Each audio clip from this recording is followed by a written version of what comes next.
This is the Thanks for Rolling podcast. I'm Pat, here as always with Jeff. Afternoon. Back in the seat. Back in the seat. Today, this afternoon, we're joined by Jack Attack. Jack, what's up? Hey guys, how's it going? How are you? Thank you for having me. Thank you for coming. Why don't you give yourself a proper intro? Sure, yeah. So my name's Jack O'Hara. I'm 25 years old. I live in Hartford, Connecticut, and I'm currently a professional poker player and one of the head coaches at a company called Poker Detox. Despite the name and the way it might sound, we're actually a poker coaching and staking organization for poker players around the world. And I guess also I should add I'm a white belt in 10th Planet Jiu-Jitsu under Pat here at 10th Planet Springfield. So you're the one guy who lives in Hartford, huh? I was just going to say, you want to know what stood out most to me about Jack when I first met him? I said, people live in Hartford? Well, I actually live in the west end of Hartford, which is right bordering West Hartford, Connecticut. And it's a small point, but people from the west end are very particular about that. We don't live in West Hartford, we live in the west end. It's got its own kind of funky vibe. That's like in the mayor's area, right? Yeah. Yeah, I worked with a guy that lived in that area, and he was, like you said, very particular about where he lived. He didn't just live in Hartford. He didn't live in West Hartford. I never knew that was a thing. Oh, yeah.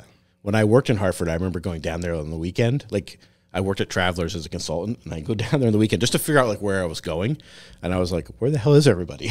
Why is it a ghost town in here, right? Like the downtown area, right? I was like, man, what is going on? But yeah, so that was my immediate reaction to like, oh shit, someone actually lives there. All right. So I want to go way back with you because you have athletic history or athletic background, right? Mm-hmm. Talk to us a little bit about your, growing up, school, et cetera. Like what was your athletic background? Sure. So I actually have a little bit of a background in martial arts. I did Kenpo karate until high school, earned a purple belt. Have since forgotten anything and everything about anything I learned. I think I can still do one pinyin. But running was pretty much my main athletic background. So it came to that point where I had to choose between karate and running, and I had a social group based around running, and there was already talks about, college and potential avenues into schools that it might not have through running. And so I was a long distance runner, cross country and long distance on the track through high school. And then I ran for 4 years at Siena College, which is a Division I school, cross country and track there as well. And have continued to run a little bit since, but a long background in athletics, specifically through high school and college. Where'd you grow up? Grew up in Cromwell, Connecticut. Oh, okay. All right. It's not too far off. Yep. So what came... I actually have to make an edit here because I already fucked up, right? I try not to make any edits in the video. We just keep going straight through. That's fine. So how did poker come into your life? Yeah, poker was kind of through running, actually. So my coach in high school was also like a part-time poker player. He would go down like once or twice a week to Foxwoods and Mohegan Sun, which were casinos, and he would play 2-5, which is $2, $5 blinds, usually around $500 buy-in. And we would just ask him, Coach, how'd you do? I won. And so he'd say stuff like that, have small stories like that. And he actually bought his engagement ring with his poker bankroll for his girlfriend, now his wife, with his poker winnings. And so that was the first time I was like, whoa, like you can get, You win actual money. Yeah, like you can win actual money. You can win like a few grand playing poker. Like this is crazy. What year was this? Like what year was that about? Oh man, like 2014. Okay. 2013. Okay. Yeah. And so after like the big boom with like Moneymaker and all those guys, right? Yeah. Way after the Moneymaker boom. Okay. Yeah. Interesting. Yeah, but so I sort of took a fascination to it, started, reading books and learning more online. There's, like with anything, same thing with jiu-jitsu, there's almost an overwhelming amount of content out there to read and digest, some good, some bad.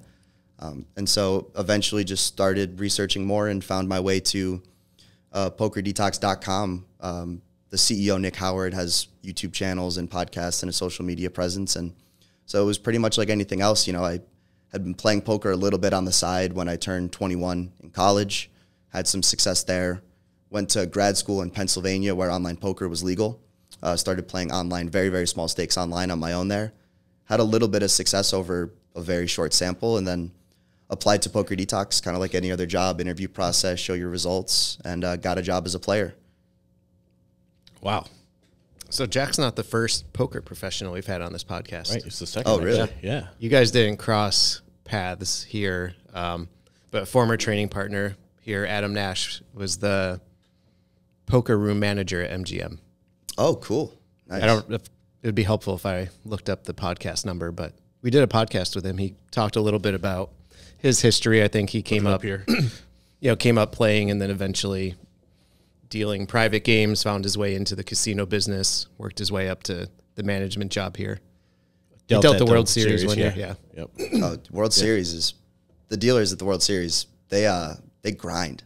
It's a real grind. I know some people who go to the World Series to deal, so they only work that 8 weeks out of the year, make $100K in tips and hours. I mean, these people are working 100-hour weeks just dealing like zombies. And he's got a picture of him dealing with Phil Ivey sitting to his right. Lot of respect for anyone who deals with the World Series of poker. Shout out to you guys. Yeah, that's very cool. So at what point did you know, like, oh, I can make a career out of this? Like, were you at a certain point where you're like, I've made enough money, like, now I see this job opportunity? Like, how did that come together? Actually, I guess, what were you going to school for? Oh, that's a good question. Like you said, grad school. So usually someone's going to grad school. You're like all in on this career. Yeah. And then you're like, and then I applied for a poker job. Yeah. So I got my bachelor's in psychology from Siena, and I was going to Bucknell University for a master's in research psychology. So I was doing animal research with mice primarily.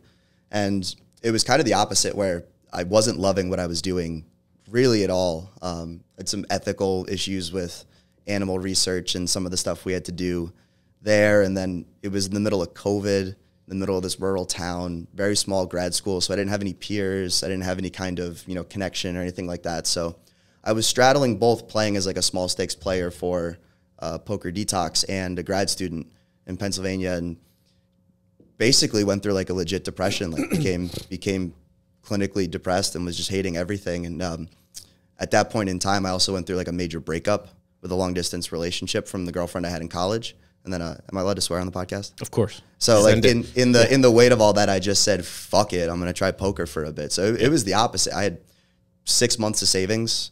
My lease in Pennsylvania was about 6 months left. And so I said, I'm going to do this for 6 months. And if I'm broke, I'll figure it out. And if I'm not, great. And haven't looked back since. Good for you.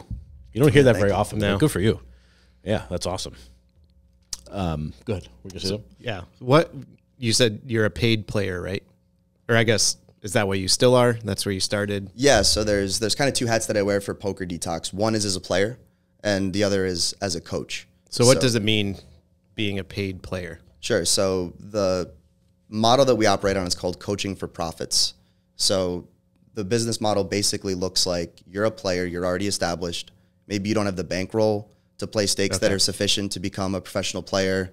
Maybe you're like, okay, but you don't quite know where to go as far as progress and improvement. And so if you're accepted to Poker Detox, you have a contract that usually lasts around a year to 2 years, depending on the situation. And we provide you with top-tier strategy, top-tier coaching, as well as a bankroll to play with. And the business side of it is the company takes a split of the players' profits as they win and as they move up in stakes. So win-win-win for everyone. Yeah. You get better at poker, we all make some money on the way. Is all the coaching and whatnot and all the play online, or are you doing like face-to-face? How's that part of it work? Yeah, so it's primarily for Poker Detox and online staking companies. So we have players from all around the world, South America, Asia, Europe, Canada, America, in places where it's legal. And so, yeah, pretty much online. But we do take some trips out to different live stops, tourneys. So I spent the last 2 months at the World Series this summer and last fall. It happened last fall because of the COVID moving it back into the fall. So a little bit of live, but mostly online. So you, just so we make sure we hammer that point home, you played at the World Series. Yes. What's that experience like? Oh man, there's nothing like it. There really isn't. The whole place is booming. You walk into this huge auditorium, ballroom or whatever it is. You can hear the chips rustling. There's this ambience and there's this buzz around the room. That's really unmatched. It's a really cool time. I cashed the main event. this summer for first time. It was the first kind of big score main event, which is a $10,000 buy-in for people who don't know at home. So that was a nice. that was a pretty sick feeling. Well, we're tracking you on the tracker there. You guys were? Oh yeah, Nice. Jack, I know you were dropping some updates in the group chat every now and then too. Yeah, that's good to know. So I was like, I looked, I was like, oh, where can I see the stand? I was seeing, I forget what day it was that you had originally posted. I was like, oh shit, Jack's out there. So yeah, we kept an eye on you. So just to go back, like, and I don't know if you were engaged at this point too, but like I remember when the Moneymaker thing was happening. What was that? 2004, 2003, somewhere in there, right? Yeah, it was 2003, 2004. And then all of a sudden, like everybody's talking about poker, right? Like it's on ESPN all the time. The World Series is on ESPN. They have game show, like all kinds of crap, right? I remember like I've been playing in a home game now for probably since then, right? So for forever. Oh, you guys are poker players? Yeah, I play a little bit. And I remember that big boom. So it's interesting to hear you come up like after that, right? Oh like, yeah, well, most people I know were like, "Oh, we're into it now." Yeah. So was that on your radar at all? I know you were younger at that point. But. No, I was not paying attention to poker at all until late teens, early 20s. Yeah. Funny, actually, a side story about the Moneymaker boom. Not many people know this, but Chris Moneymaker didn't want to play in the main event. He actually was in a satellite tournament, and so the way that those work is it's usually a smaller buy-in, and the prizes, instead of cash for payouts, are entry tickets to bigger tournaments. So you might play a $100 tournament, win the tournament, and get a $10,000 main event seat, right? And so at that time, Moneymaker was like dead broke, like needed money badly. And the way the satellite was structured was, places, whatever they paid out, 20th to second place were cash prizes. And then first place was like a non-refundable, non-transferable ticket to the main event. Yeah. No cash value. He made the final table and had to make this judgment about, do I want money or do I want this main event ticket? And so from his side of the story is he wanted the money, and so he intentionally tried to sabotage himself at the final table to lose. And it didn't work. He just kept hitting cards and kept getting lucky and ended up winning the seat. Damn. And then, so it wasn't just, he showed up as someone who wasn't a professional and wasn't whatever and won the whole thing, and everyone was like, oh, wow, why not me? But also, like, he satellited in, right? He turned $100 into millions and millions of dollars. Yeah. So it's really just a once-in-a-lifetime story. That's wild. I didn't know that part of it at all. That's wild. I think I knew that he won a satellite to get in, but not that he didn't even want to be there to begin with. No, he was like going all in pre-flop with like terrible hands just to try and lose. Wow. Just couldn't lose. Yeah, that's wild. That's wild. Just had the worst good luck ever. Yeah. Yeah, I didn't know that at all. Yeah, that's around the same time poker popped up on my radar too. So if it was 03, that was freshman year in college. So yeah. That's right, because you're a youngster. Yep. Yeah, like smack dab in between you two. Yeah, right. Yeah. Is it mentally difficult for you to go from like online playing to live? Do you play live at all these days? I guess is my question. Like very, very little. Yeah. But I enjoy it tremendously. I'm a very social guy. I like being around people. So the coaching aspect of my job at Poker Detox is something that I find very rewarding. But the actual like play online, you're in front of a computer. There's no screen, screen names or something like that. But I don't find it super. I enjoy it, but it's not something I would do entirely in my full time. And live poker is like the exact opposite. Like I love going to the World Series. You can play cash games, play tournaments, you meet people. So yeah, definitely that social interaction is something I really enjoy. The strategy is quite different as well, live versus online. I guess we could talk about that a little bit too. Yeah, we've had a couple of brief side conversations about poker strategy. We've kind of purposely tabled it to get it fresh on a podcast because it's something that's surprised me lately. It just kind of, I told both of you, I saw Lex Friedman's podcast with Daniel Negreanu, and it just like blew my mind, like how much strategy, data, statistics, technology is going into people learning poker now. And to me, it's you just sit across the table and play the cards as they come. Yeah, we both made that comment. Apparently, right? if you want to lose your money, that's how you play. Right. I can win my home game once every 5 times, right, or 10 times, whatever it is. But I'm not applying any strategy there. I'm just playing what's in front of me. Yeah, the most part, I always figured, of course, there's strategy. Like everyone kind of knows what cards are out there, what the odds are of whatever coming out. But I had no idea how deep it went. Well, so this is where like the detox comes into Poker Detox, and so I mean, what do most people think when you hear poker detox company, right? You need to get out of it. Trying to get off gambling health or something like that. So the detox is kind of symbolic of this transition back from complexity to simplicity. So the strategies that we teach at a baseline are very, very simple. People make poker way more complex than it needs to be. And so in the transition of the game, it went from like moneymaker boom era, you know, there wasn't a lot of information out there. Now technology has increased dramatically, right? They have these things called solvers, which are basically like engines, computers that run algorithms and put out optimal strategies.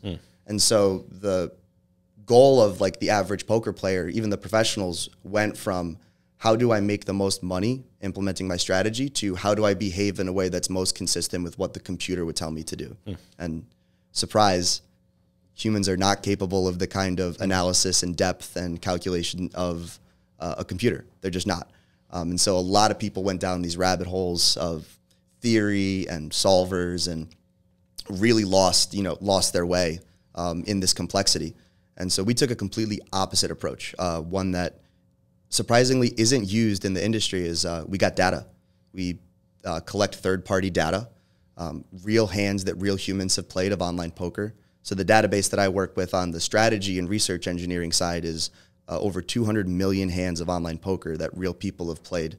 And we dissect that database and we find areas in the game tree where specific people are playing suboptimally, making mistakes, right? And then we build our strategy around capitalizing on the mistakes of our opponents. And what you find is actually not only does that strategy perform better in terms of expectation, but it's also dramatically simpler. And so Lex and Negrano talked a little bit about this, but I think the best way to explain it would actually be using rock, paper, scissors, right? So Jeff, you and I are going to play a round of rock, paper, scissors. We're going to play a million rounds of it. So we're going to play a big sample size. And at the end, whoever wins the most rounds gets, you know, all of our money. We're putting our whole bankroll on the line. How would you start? What would your strategy be? Oh, wow. That's a million hands, huh? I think my tendency would be to throw the same thing over and over again. Over and over again? Interesting. Why is that? Because then there's consistency, right? So I'm not necessarily changing up my hand every single time with the potential of losing it, right? So kind of that same theory of like, I'm going to answer A, everything on the test, right? I'm going to at least get those right. I don't know. I've never really thought about rock, paper, scissors theory, but sure. So an avalanche approach. The baseline strategy that you should take is you should throw an even and random distribution of 1/3 rock, 1/3 paper, and 1/3 scissors. Yep. And so what you'll find there is if you do that, that's what we call an unexploitable strategy, or GTO, which stands for game theory optimal. If you do that, no matter what I do, you cannot lose that match, right? So let's say you and I are both playing 1/3 rock, 1/3 paper, 1/3 scissors perfectly. You know, our expectation is each throw is going to be a push. We're going to break even in the long run. So that's a good place to start, right? You're guaranteed not to lose. Yep. How important is the randomization aspect of that strategy? Quite important. Because if I can pick up on patterns, right, as you know, if you're always going rock, paper, scissors, yeah, I can pick up on that and start to throw counters to that in a perfect way, and then it'll be a tough time for you at the end of the match. So it's not only it's random and even distribution of the three of them, 1/3 each. Let me ask you a question. This may be totally off topic. Is it possible for a human to do something totally random? Like, is it possible for you or I to throw a random distribution or random sequence of rock, paper, scissors? Yes. And so you would actually use an external tool called a random number generator. You would just click a button and it would put out 1 to 100, or it would pick for you. Rock this time. But that's that's a machine doing it, right? Yep. Like, we're not. To me, like I'm like, how am I possibly capable of just randomly thinking? You're saying in real time. In real time, can you get the even distribution and have it be completely I know this random? is not what you asked us per se. No, totally. It's always curious to me. Like, I always think about like the shuffling of music, you know, on an iPod or a phone or whatever, right? iPod, just dated myself. On a CD player. And I'm always like, well, these aren't really random, right? There's no way it's actually random. And I always think, like, is it possible for me to even be random? Like, probably not. But anyway, I'm sorry. I know I'm getting hung up on that for no reason, but I understand your concept. Yeah. And so where poker detox comes in is, so that's very simple in a rock, paper, scissors model. But when you have a massive game tree like poker where you've got 52 random cards and different bet sizes, they could bet big or small, you could raise or call or fold, like the game tree is massive. So implementing like an unexploitable strategy like that is very, very hard. Now, let's say I got a tip off from Pat. Jeff likes to throw paper too much, right? Like, let's say just for the sake of argument, you're throwing paper half the time and then rock and scissors 25% of the time, right? So you're going up against that opponent. How would you adjust your strategy in a way to exploit that imbalance? So you're going to throw scissors more. More? How often? You're going to try to equal my half. Okay. Yeah. That's a good start. We could do the math. Maybe not here when I have a computer. I don't know if you guys can put stuff in and post. I actually have Excel sheets if you can do post. Cool. Yeah. I'll send that to you. But you can calculate the expected value of that strategy, and it's winning, right? So, half the time I'm going to throw scissors against your paper and win. But it's not the most profitable strategy. And so you have to take my word on this for now. Maybe we can put it in post. But the most profitable strategy, assuming that you're not going to adjust to me, is to throw scissors 100% of the time. So I capture your paper every single time you throw it. Every single time you throw it. And the other 25% of the time I'm going to push when you throw scissors. I'm only going to lose 25% of the time when you throw rock. It's the highest expectation strategy. Oh, and that's where the simplicity comes in, right? And so, again, this is a very simple model. But when you map it out to poker, when you have data indicating, let's say, that people fold too often, right? People are risk averse. They don't like investing large amounts of money with marginal hands. It's scary. They fold too much. You just bluff more. Doesn't matter, right? You bluff more than the computer should tell you to bluff. So someone who's sitting there thinking, they're asking these questions like, does my hand make sense to bluff? Does he have hands that will call? Does he have hands that will fold? Or, they're wasting their energy on completely irrelevant things when you have data indicating what you're incentivized to be doing. And so we take that general approach to pretty much all of our decision points. Wow. Let me stuff my brain back in my ears. I know. I still feel overwhelmed by like the amount of decision making that still has to happen. Like, especially in like a live game, sitting at the table with all these people. Like you said, if I have data, if we're playing heads up, like I know everything about you. I can grasp how I can apply that. I feel like my brain would explode trying to apply this to a full like tournament. Well, sure. But I mean, so what we do effectively is we analyze people based on like basic tendencies that you can profile pretty quickly. And then we just play the numbers, right? We play a law of large numbers. So, Jeff, maybe you don't throw paper too much. Maybe you actually play solidly. But I'm going to sit down at a table with another guy who is making the same mistakes, who falls into the same category. So very quickly, whether live or online, we are able to look at a few key indicators like how you're playing, especially with online where you can get a better sense of like the frequencies and the size of these. Do they make sense? Are you a recreational player? Are you a professional player? Or are you just like a solid player? Yeah. We bucket you into categories, and then we just play the odds against that profile. So there's a lot more simplicity in the profiling as well. So I'm not thinking like, oh man, Pat bet big last time and he had a value hand. He wasn't bluffing, and he bet big again this time. And it's like, oh, what do I do? It's like, no, I just have a strategy where data tells me on average people like Pat are playing in a certain way. Yeah. So you're playing the long game. Big sample size. Yeah, and this is actually something that I think poker relates very well to jiu-jitsu with too. I think that like jiu-jitsu players who are dedicated to the art and spend a lot of time, many years, they have a very long timeline for how they approach their progression, right? When I was very new, I was asking people about this, like, what belt are you, or, how do you get promoted, or XYZ, and I came to the realization that like not many people in jiu-jitsu care about belts. They care about like doing jiu-jitsu and getting better.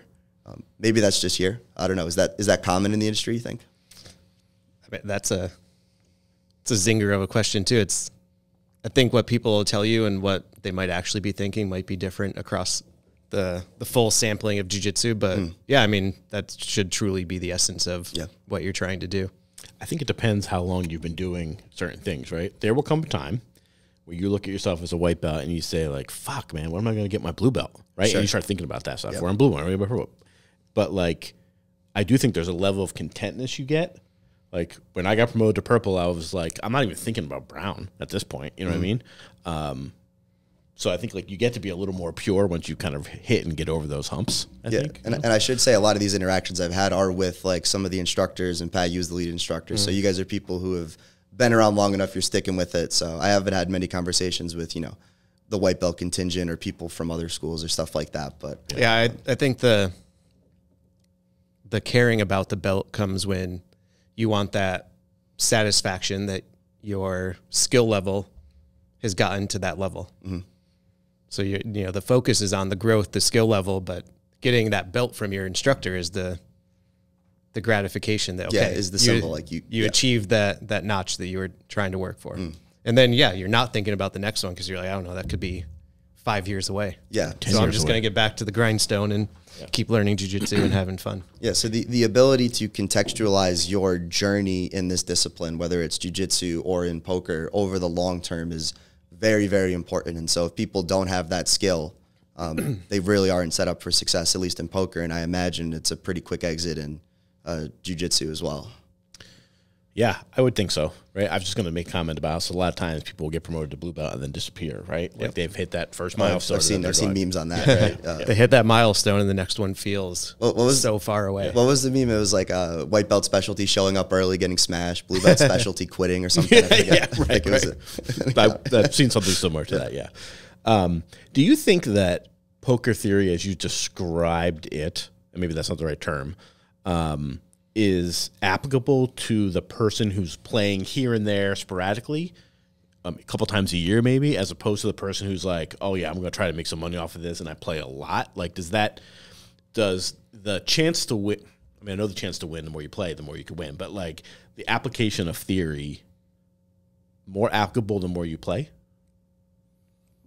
No, not really. So you can reap the benefits of having a good strategy, good theory behind it, even if you're a sporadic player. If Jeff studies up, he can take all of his friends' money at their game. Oh, for sure. I mean, so this is edit that part out. This is a big misconception as well about poker, is that like the best poker players can sit down with anybody in the world and battle it out with the best of the best, and it's actually not like that. So a majority of your winnings as a professional poker player come from recreational poker players, like people who are there to gamble, not there to try and win money.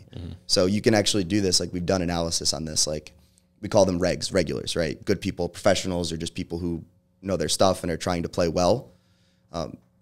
Reg versus reg win rate is like relatively low. You can quantify that in terms of, money won per hour or something like that. And then reg versus fish win rate is like extraordinarily high. So you'll even see this, like some of the best players in the world who play, the highest stakes online, or, Vegas or Macau, private games, they call them nosebleed stakes because they're so high. These games are well selected. There's businessmen there, right?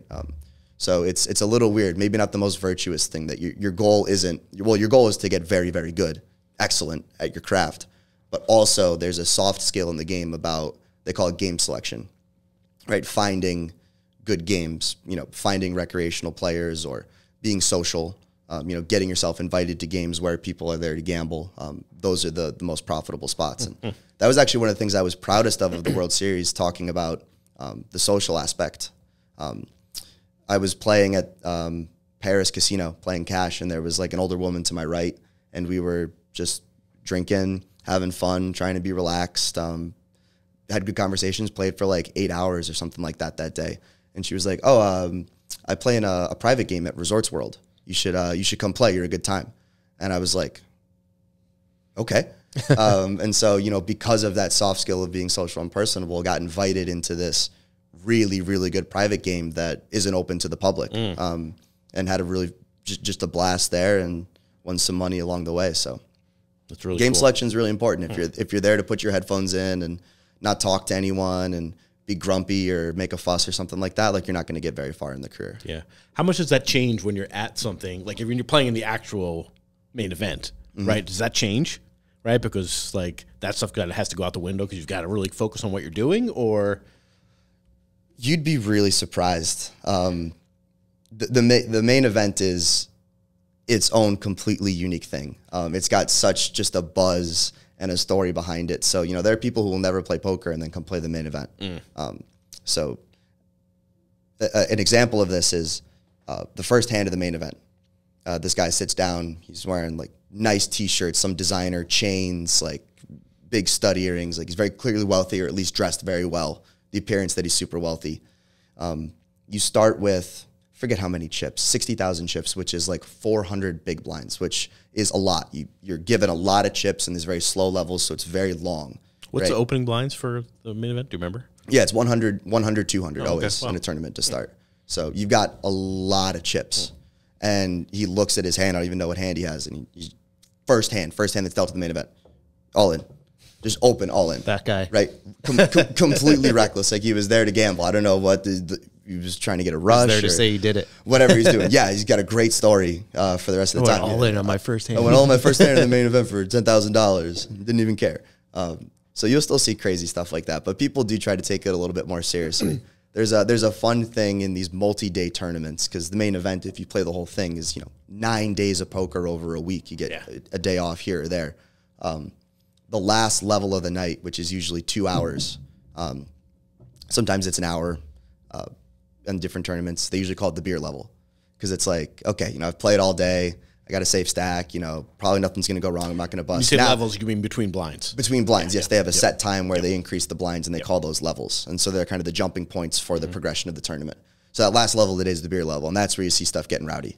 That's funny. Yeah. When you see a guy go all in first hand, is your first thought like, oh, he's got pocket rockets? Like, what are you thinking, like, immediately? Like, no. Or just like, what the fuck? No, my first thought was more like, this is great.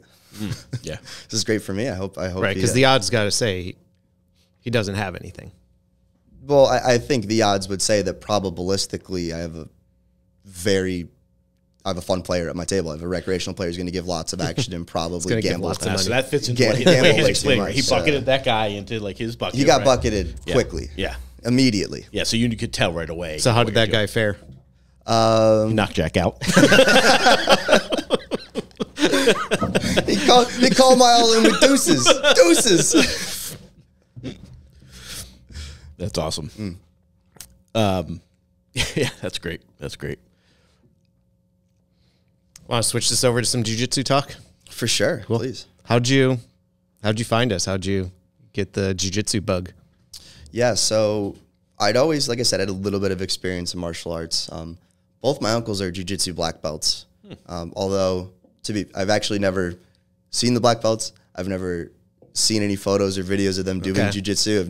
They've never practiced or whatever. They were kind of out of that phase of their life by the time I was, growing up around the family. But everyone says they're black belts. I guess I've never actually bothered to fact check them. But they talk about martial arts a lot. They were the guys who, go over your uncle's house, watch UFC fight nights and stuff like that. So it always kind of been something that was on the back burner. And at that point too, it was in that transition from, I'd been kind of established for a year at poker. I kind of fell out of love with running a little bit. There were a few things that I was really missing after college, one of which was the team environment. Like, you can hire a coach, you can have a training group, but it's not necessarily the same. And so I think I saw jiu-jitsu as an opportunity to recapture a little bit of that, where you have a coach, you have instructors, you have a class, a dojo, a studio where you go to train. Like, those were all things that I felt were missing.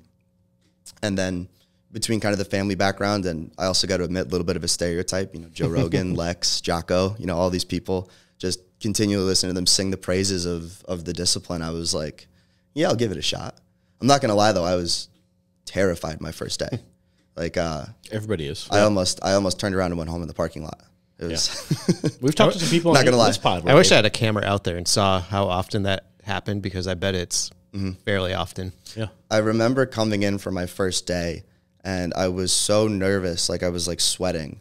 And so I was like sitting on the mats and people were stretching out. I didn't know what to do, right? People are warming up doing Granby rolls. I'm like, what is that? So I felt so out of my league. And I remember my hand was on the mat and I took it off and there was a palm print of sweat on the mat. And I was like, oh. For some of us, that's just normal, dude. Like just leaving the sweat on the mat all over the place. Yeah. We've heard that a couple times from people, right? And that doesn't surprise me at all. I remember being nervous as shit my first, not coming in here per se, but like my first time going into a martial arts gym. I was like, oh shit. Luckily, most people are pretty damn cool, right? Like, oh yeah. So yeah, yeah. It was a great reception here. I can't speak highly enough to the culture and stuff that you guys have built here. If that feeling of nerves and not knowing if you're welcome doesn't go away quickly, you might have not pick the best place. Yeah, that's Little probably word a good of measuring advice. stick. Yeah. I think I also picked jiu-jitsu because I knew it was something I was going to be really bad at. So I was kind of in this phase where I got really, really good at poker, really, really good at coaching poker. And I hadn't been a beginner at anything in like years, right? I've been running since I was 10, you know, kind of decided to transition out of that.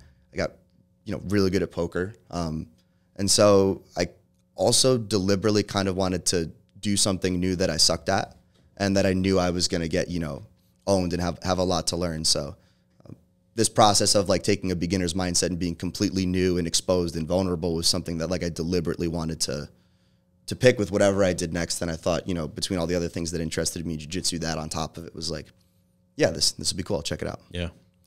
I'm curious if like your research or learning or staying on top of poker theory, right, or application, has that influenced the way that you approach jiu-jitsu? I remember when you first started, you were asking me about like, you know, where do I go online for resources and things like that? Like, have you, has your poker expertise like bled over into how you approach learning about jiu-jitsu? Not necessarily the application, I mean, on the mats, but like, you know, how you've gone about just expanding your knowledge base? Yeah. I was actually meaning to ask you guys this too. So one of the things that I, both between running and poker, that I'm very detailed about is like self-reflection and journaling. So applying that to jiu-jitsu, every day after I get home from training, I have an Evernote notebook, and I just write down like a 1-paragraph summary of like what I did, what mistakes I made, or what I learned, stuff like that.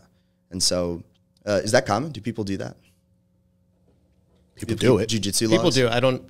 It should be more common. It's my personal opinion. I took a lot of notes from white belt through purple belt. I have probably 3 or 4 full notebooks of notes that I've almost never looked back on. But just the process of reflecting and writing, I feel like helped a lot. I've done it a few times. I've never been very consistent about it, but I do know that when I have done it the most, I have felt the most on top of my game. Sometimes it's just little things like, oh, Pat said do this, right? And I'll just scribble that down. But sometimes it's more robust, as in like, I think if you looked on my phone, you'd probably see old notes that say like, here's your strategy. You go from here to here to here to here to here. Like that's what you want to focus on. It's just like, I think the act of like recording it, writing it down, and like that thought process is very helpful for me. And especially when I'm trying to recall what like steps there are to a particular move, right? Like it's sometimes hard to get like the words right, like which hand is the right hand, you know what I mean, or which hand is which. But I do think that like the act of writing it down is very helpful. Yeah, but I don't think it happens a lot. I don't ever see it. No, I know there's a handful of guys here that do. I know. Whenever anyone asks me, I recommend it. I should probably just more openly recommend it because I think it is a valuable exercise. Even if you're just writing, I would reflect on. I try to cover what we learned because that was at a time where, there was some stuff on YouTube, but it wasn't super easy to find video on anything you wanted to know about. So I'd try to write detailed notes on what we learned, and then a couple of thoughts on what worked when rolling, what didn't work in rolling, and then maybe a goal for the next training session. I want to, I was in the early stages, so it was probably almost always I want to work on not getting crushed as bad. How do I defend this? How do I escape that? That kind of stuff.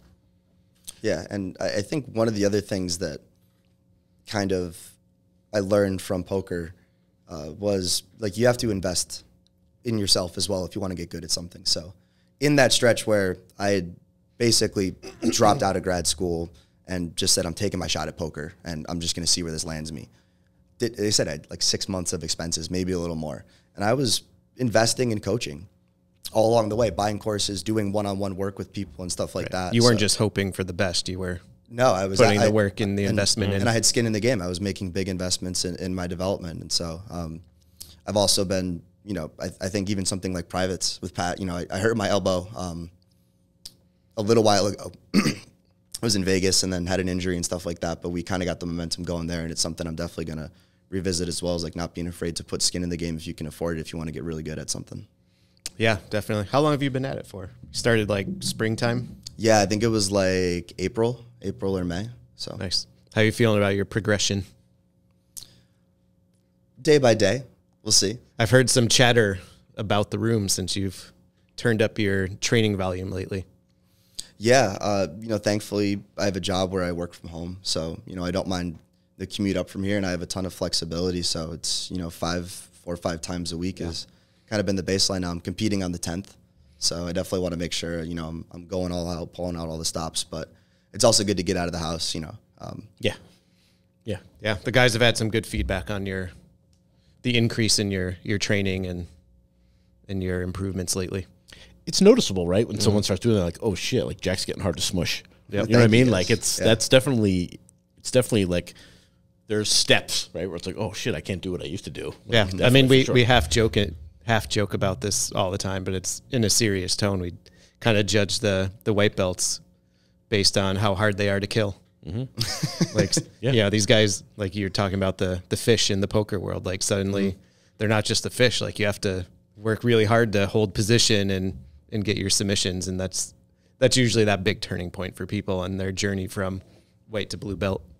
I appreciate all the kind feedback from you guys and from others. I'm glad it's going noticed. But then the unfortunate other side of that coin is now they're just going to turn it up on you.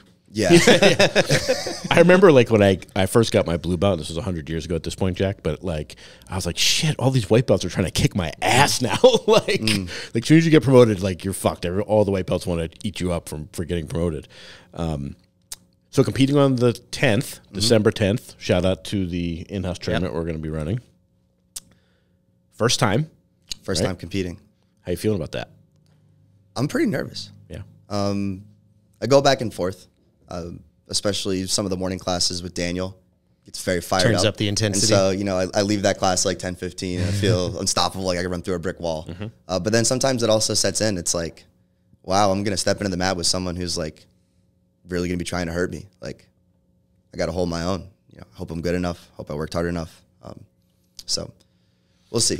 It's kind of hard because being relatively new to the sport, I understand that like my probability of success against other people, especially if we're mixing belts, like is quite low. So I'm trying to find ways where I can play like a different game that doesn't involve necessarily just like dominating every match I'm in.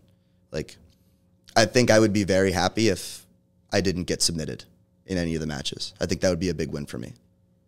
Yeah, my advice is maybe I'm going about this the wrong way. I seem a little timid when. Yeah, my advice going into competition for pretty much everyone other than the pros that are trying to like make something off competition is your gauge on success and failure just needs to be on your own performance. Did you go out and did you have a game plan? Did you go out and try to execute your game plan? Did you try your moves? Like if the other guy is just better, like you can't get mad about that. Yeah. Like if people are just going to be better, and if you get upset about the fact that they beat you because they were better, then that's kind of disrespectful to them. Like people are just going to be better than you. So for me, it's all about, did I go out and perform? Did I try to execute my game plan? Did I try my best? If I just got shut down, I got shut down. Now, if I went out there and I just kind of flopped, I just clammed up because I was nervous or I got tired, then yeah, I'm going to be critical of myself in those situations. Cardio. Because it feels different in competition than it does here, right? You could roll, go upstairs when we're done here and roll 7 rounds, right? And it's going to you'll feel fine. You're done, right? You're going to roll 1 roll in a live competition and be like, fuck, I'm tired. There's nothing worse than getting tired and just knowing you can't execute what you need to. Yeah. I'd rather be on the receiving end of a 5-second highlight submission than just have a grueling match where my cardio fails me and I just get smushed because I can't execute what my brain's telling me to. Well, this is actually a funny point where, like I'd said, I transitioned into jiu-jitsu because I kind of fallen out of love with running, only to realize that like all of the best jiu-jitsu players I know also like run and train cardio constantly. And I'm like, I can never get away from it. Damn it. Right. There's also something to be said for having goals that are reachable for you, right? Like, I think I've said this to Pat before. The worst experience I ever had competing was where I was just totally not present, right? So the next time I did it, I was like, my goal here is to be present. Like, to just be out of body with the whole thing. Like, I got my ass handed to me for 2 straight matches and was like, I didn't even know what I was doing. I trained my ass off, right? Like, I felt like I was in great shape. I was like, I'm going to win this tournament, blah, blah, blah. And then I got my ass handed to me because I was just in another place. So like that became my reachable goal, right? Just the number one thing is just be present, right? Like for me, that was just be present. Then to Pat's point, like my next goal was if I'm being present, execute some of these moves that I have been working really hard on. And then third was like, win. Go for submissions, try and win. Yeah. So, I think I finished silver or second in that tournament, and I felt like all right, I accomplished all three things that I wanted to do, right? But that first one was the huge hurdle because that was the piece that really held me back in the previous tournament. Right? Oh yeah, it's definitely the biggest challenge, and it's the same thing in poker as well, where being able to keep a clear mind in the face of like immense pressure is really, really hard. So maybe that's another thing you were talking about. Maybe some of the ways the skill set at poker applies to jiu-jitsu is like, I was talking with, some friends and family throughout the main event when I had that like pretty deep run, and they're like, what's your goal? What's your strategy? And I was literally like, my goal is to keep both my feet on the floor and breathe. And like, if I do those two things, I find that too, like, especially when you're sitting in a chair, your physical posture is like a very good cue for where you're at mentally. So like if your legs are crossed and under the chair or you're hunched over or whatever, like, not only physiologically shallow breathing, bad posture, but also like you're probably just like stressed out. So it was like no matter what, like when I felt that tension coming up, when I had to like make a big bluff or put money in, even if it was just like a really good hand and it was just like an exciting spot, overstimulating, it was like put both of my feet on the floor, keep my back in the chair and breathe, and like the decisions will come. It's good analogy, good comparison. Yeah, I mean the goal behind setting up this in-house tournament was to get those experiences, and they'll be a little notch below the the nerves and the intensity of a big tournament. So I think it's going to be a good experience for everyone. Should be fun. Yeah, I'm very excited to get out there and compete. Competition class tomorrow, Oh yeah, I'll be there. Are you going to be late? I won't be late, and I won't take a break. Lots of burpees and push-ups in your future if you're late, right? Nice. You want to ask him some questions? We have some of our stock questions. I know you had a good one for him that you asked. Yeah, please. I told Jeff I was going to ask you this question. Forget exactly how I worded it, but do you better odds of happening? Yeah. Do you think there are better odds of you beating me in a jiu-jitsu match or me beating you in a heads-up poker game? Wow. No, that's a good question. And Jeff had a good opinion on it that we'll save. Honestly, I think the odds are probably better that you beat me in a heads-up match. That's what he said as well, because there's an aspect of luck. Yes, exactly. So maybe that's also like an ego boost for me, is like, yeah, you can get lucky, I guess, right? Like, I'm not just going to get lucky and like land an armbar on you. Like, exactly what I said. I said you could end up with some great hands right off the flop, but he's not going to just accidentally get a rear naked choke on you. Yeah. Good question though. I do like that question. I like your reaction to it. It's good. All right, let's put you in hypothetical world. Okay. Actually, for you, I'm going to ask the other question first because it's twofold. One is, when people ask you what you do for a living, what do you tell them? Like, what's their reaction when you tell them what you do for a living? It's circumstantial. Sometimes I just tell them I'm a student. Like if I'm at the grocery store or something like that, or at a bar or something, I'll just tell them I'm a student, study psychology or whatever. They don't have to know that was years ago, right? Yeah. I'll have to change my answer, I think, at some point, right? As I age out, I'll stop being able to pull off. Like, dude, you're not still a student. Right, you're 50. Is that your kid? Right. Yeah. But I mean, yeah, honestly, I just, the best way I explain it with people who are really curious is, it's a lot like insurance. So like in the same way that like an insurance company writes a premium for you on a policy and understands that some policies are going to lose a lot of money because your house burns down or your car gets totaled. They also understand that like a majority of the time they're going to be like collecting free money that, on aggregate. So, it's probabilistic investing. So I kind of take more of that business term rather than the gambling term. But yeah, I like that. Yeah. I like that. How about when they ask you, so what's that other thing that you do during your free time where you go roll around with other guys on the mats? What do you tell them about that? We ask everybody that question, by the way, so not in those exact terms. But no, totally. A lot of people are like relatively ambivalent, I've found so far. I haven't had anybody who's like jaw has been dropped at the fact that I do jiu-jitsu. And a lot of the time too, like I tell them, anyone who knows anything, I'm like, yeah, I'm a white belt. And they're like, oh yeah. So I'm sure if I told them, like, yeah, I'm a black belt in 10th Planet Jiu-Jitsu, they'd be like, oh, cool, and ask more about it. But yes, start telling some lies at the poker table at the World Series next year. Yeah. I started doing that a little bit, just messing with people when I used to play live. They'd be like, especially in college, because it was called the Rivers Casino in Schenectady, New York. It was like 20 minutes away from Siena, very clearly a young kid. And they'd be like, so what are you studying? I'm like, I'm a double major in psychology and math. They're like, oh, fuck. Yeah. Just Right. Statistics.